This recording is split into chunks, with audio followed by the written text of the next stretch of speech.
Greetings, one and all, and welcome to another episode of Time Traveler. Today's most wonderful guest is the incomparable Greta Garbo. You knew she was coming, right? Well, I guess you'd have to be a fan of film or the 20s or both. But anyway, here she is. I'd had a little bit of tweaking to do because I wanted to find just the right part and hair that was believable as hers. For the most part, she had very curly, kind of frizzy hair, but it was always a beautiful blonde for the screen, and it was always parted to the right, and it was very smooth in the films, so I was trying to capture that. I'm going to do her traits a little bit later. She was a very solitary person, a perfectionist, a hard worker, and a lot of other things. So without further ado, let's get into her story. Greta Garbo was born Greta Lovisa Gustafsson in Stockholm, Sweden on September 18, 1905. She was the third and youngest child of Anna Lovisa, née Johansson, who worked in a jam factory, and Carl Alfred Lovisa, who was a laborer. He had various trades. She had one older brother, Sven, and one older sister, Alva. The children were raised in the working class district of Blekingegaten. Say that 3 times fast. Considered to be the slums, Greta recalled those days as eternally gray, with the children sitting silently most evenings. Greta became a daydreamer to escape the gloom of her poor childhood. She was a natural leader who engaged her friends in games and performances directed by her. It is no surprise that she had dreams of becoming an actress. The Spanish flu struck in 1919, and her father became ill and lost his job. Greta took care of him and made sure that he made it to his local hospital for treatment each week, always looking after him, but it was all to no avail because he died in 1920 when Greta was only 14 years old. Greta had been making a bit of money working as a lather girl at the local barber shop, then in a department store, occasionally modeling hats. She moved up to working as a fashion model and made a little more money. Then, the director of the department store commercials became intrigued with Greta and gave her a job advertising women's clothing, followed by an opportunity to perform in a short comedy for director Eric Arthur Peschler. From 1922 to 1924, Greta attended the Royal Dramatic Theatre's acting school in Stockholm. She was spotted and recruited by director Moritz Stiller to act in the leading role of a film called The Saga of Gösta Berling. This film was the spark that began her career, and Stiller became her mentor and guardian angel. I'm pretty sure it's Stiller, but, for intents and purposes of going quickly and efficiently, we'll leave it at Stiller. Anyway, she acted in one more German film, Die Freudlos Gasse, with director G.W. Pabst. Soon after this film, Louis B. Mayer, the vice president and general manager of Metro-Goldwyn-Mayer, offered her a contract, although the timing of said contract is up for debate. Many stories of Stiller convincing Mayer to look at Greta circulate all over the internet now, although no particular version seems more credible than the next. In every version, however, Greta was made a star. Greta's stardom began when she and Stiller were taken to New York City. She could not yet speak English, but Mayer wanted her in the States. She took a 10-day journey on the SS Drottningholm in July of 1925 and spent 6 months with no further word from MGM Studios. Eventually, the pair traveled to Los Angeles themselves, but still waited several weeks to hear from the studio. Greta wrote to her boyfriend back home and spoke of her homesickness, but in time, she received her first screen test for MGM Productions' boss, Irving Thalberg. Yeah, she finally did it. Those present say it was electrifying. They made plans to fix her teeth, make sure she lost weight, of course, and to get her English lessons. Thalberg made plans to create a character that was young, but also worldly, a sophisticated lady who could beguile her audience. But Greta had trouble seeing herself this way, and she fought it. It was no use, however, because Thalberg had already begun to shape the iconic Garbo image. Stiller was also the one who asked Greta to change her name to something more accessible. No idea where it came from. I couldn't even find much about its origins, besides there were some living in America around this period of time, and that there was an origin back to Scotland, which, yeah. Anyway, that's the name he chose, and it stuck. In her first American film, Torrent, made in 1926, Miss Garbo played a peasant girl, and her performance was well received by the critics. This led Thalberg to cast her in a similar role in the film The Temptress in 1926. Stiller was finally directing her, and she was already receiving top billing, if you can believe that. Although Stiller was eventually replaced on the film, this film ended up being the highest grossing of the 1926-1927 season. Despite this, it was also the only Garbo film that lost money due to high production costs. I guess it happens. Several more hit silent films followed. Flesh and the Devil, A Woman of Affairs, which put Garbo above long-reigning box office queen Lillian Gish. The Kiss, and then MGM, who was the last studio to convert to talking pictures, were concerned that her Swedish accent would create an issue, but she continued to be box office gold for the next decade in talking pictures. Garbo began having peculiar requests on the set. One such request were black flats or screens that were to be placed around her whenever she was filming her scenes. She contended that her distinct facial expressions could only happen when she was alone.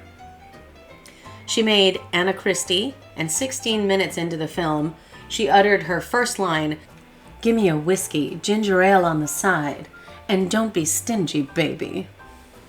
She continued to star in blockbuster films Romance, Susan Lennox, Horizon Fall, Mata Hari, and Grand Hotel, the highest grossing films of 1931 and 1932, and finding Garbo to be, quote, the greatest money-making machine ever put on screen, end quote.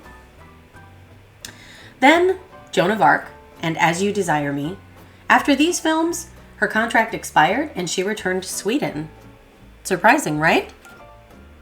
Yet, after years of negotiation, eventually, Garbo renewed her contract with MGM under the condition that she would be cast as the star of Queen Christina in 1933. She got the part, and her salary was increased to be per film.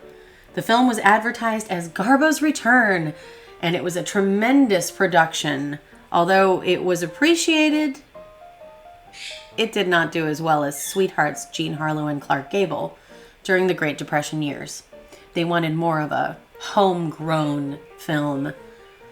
She later starred in Anna Karenina, winning the New York Film Critics Circle Award for Best Actress and nominated, not for the first time, for an Academy Award. It was a great international success, but the film didn't make a huge profit because of Garbo's ridiculously large salary. The leading role in Camille was next, 1936. This was to be her own personal favorite film. She made Conquest opposite Charles Boyer in 1937, which was highly publicized, but ended up being a box office failure.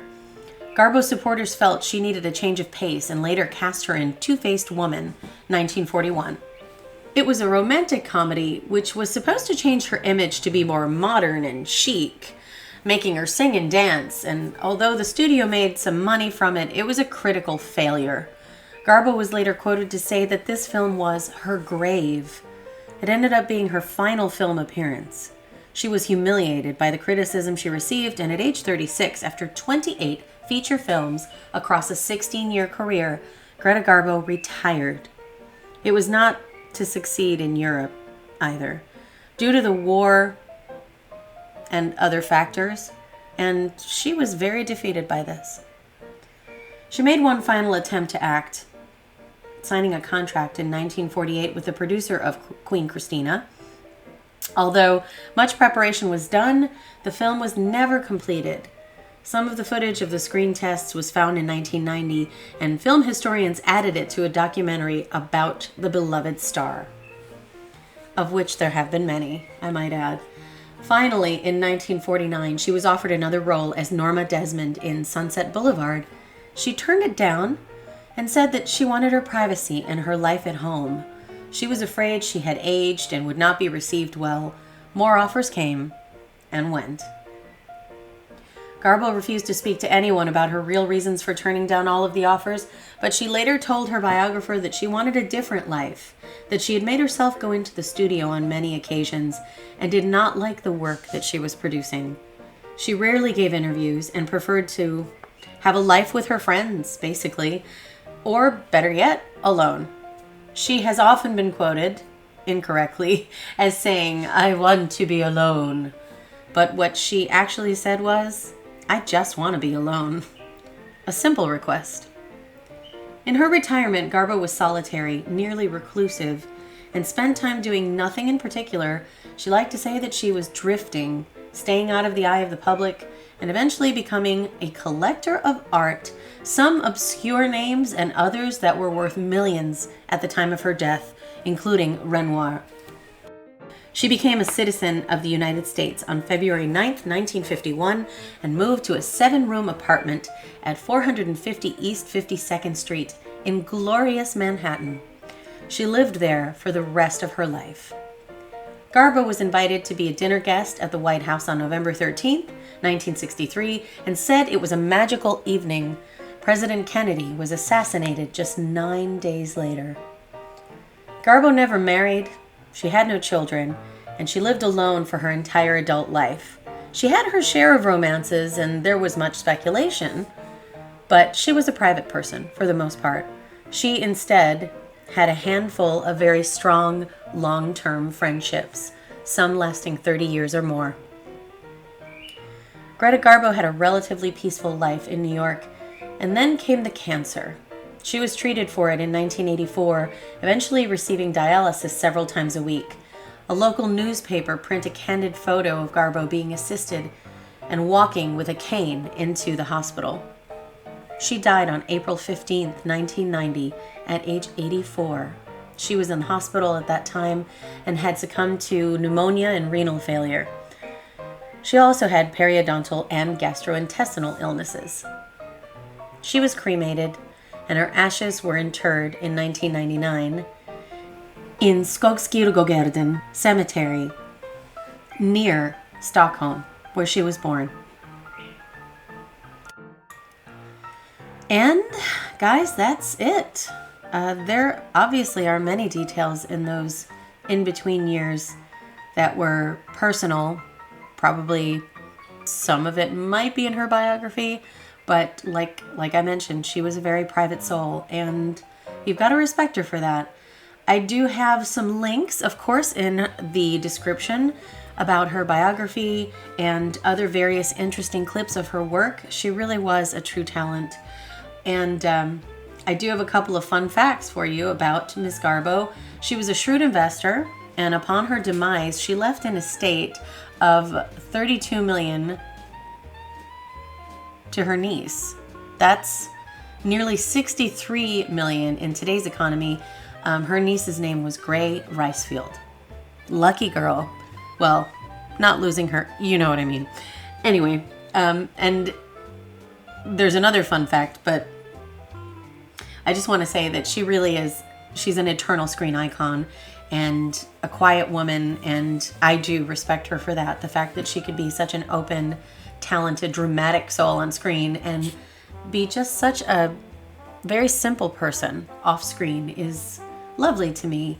At her height of popularity, nearly enjoying a cult following, she has never been matched, in my opinion, or surpassed in her natural talent and charm. There is something so sophisticated and, I don't know, do I want to say sexy? She was just a beautiful woman, and her success was, well-deserved. My last fun fact before I leave you to the end of this video, which I do want to say, this apartment has not been decorated in a way that I would decorate. I always want to do everything very matchy-matchy. Everything goes together, same style of furniture. She actually had 3 very distinct styles in her villa, her apartment that she had in New York for the last several years. She had neoclassical, Greek Revival, and Louis XIV furniture in her house. And I did my best to match some of those appearances here. The stuff does not go together, but and she had kind of these orangey walls. It does look very similar to what you might find in her actual abode. So I thought I would mention that in case you think I suddenly don't know how to decorate. You saw the Charlie Chaplin episode, right? That was matchy match, opulent. I was expecting that for her, but that's not where she went. So the final fun fact, writer Ernest Hemingway, who was also a fan of Garbo, presented his own idea of Garbo, an imaginary angel from his dreams, in his famous novel, For Whom the Bell Tolls. I didn't even realize that until I started doing research, and that's pretty amazing. Ernest Hemingway also being quite a fascinating subject. So do check out the links below. Go see some of her work. She's amazing. They don't make parodies of her work and caricatures of her in cartoons and other films and documentaries. They do so much about this woman. Some of it is kind of making light of that sophisticated movie persona, but all of it is very flattering. Very, very flattering, I think. And mimicry is the highest form of flattery. So do check out some of those links and then maybe look her up on your own and maybe watch one of her full films. She was an amazing talent, and I hope you enjoyed today's episode. It was mostly about her work, but then again, so was her life, up until she kind of disappeared. So we don't get to know everything about this one, but I am honored to talk about her, and I hope that you've enjoyed it as well. Join us for the next one. Don't know who that might be. Well, actually I do, but I'm not telling. So until next time, folks, I hope you are happy, safe, and extremely healthy.